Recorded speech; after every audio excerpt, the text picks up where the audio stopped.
कल्याण डोंबिवली महानगरपालिकेच्या वतीने 79th स्वातंत्र्यता दिवस साजरा केला। आज आपले प्रांगणात सगळे नागरिक, सगळे कर्मचारी, अधिकारी उपस्थित होते। सर्वप्रथम मी सर्व नागरिकांना मनापासून आजच्या दिवशी शुभेच्छा देतो।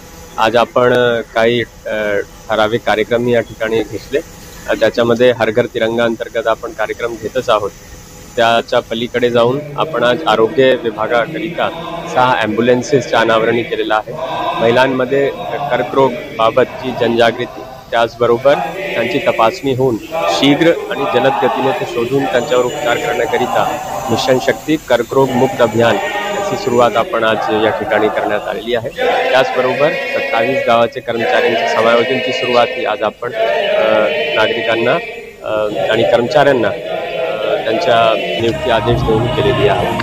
परत मी सर्व नागरिकांना स्वातंत्र्य दिवस निमित्त हार्दिक शुभेच्छा देतो। धन्यवाद। स्वातंत्र्य दिवस निमित्त देशभरात आपण हर घर तिरंगा अंतर्गत कार्यक्रम घेत आहोत। इथे कल्याण डोंबिवली महानगरपालिकाचे प्रांगणातही आपण ध्वजारोहण केलं आहे। पुढेही डोंबिवलीमध्ये 2 कार्यक्रम आहेत। विविध ठिकाणी शाळांमध्ये, कॉलेजेसमध्ये कार्यक्रम होत आहेत। सांस्कृतिक कार्यक्रम असो किंवा इतर कार्यक्रम असो, प्रत्येक नागरिकांनाही आव्हान आहे की आज आपण उत्साहाने स्वतंत्रता दिवस साजरा करावा। हर घर तिरंगा अंतर्गत आपले घराची झेंडा आपण फडकवावा, अशी मी आयुक्त म्हणून सर्वांना विनंती करतो।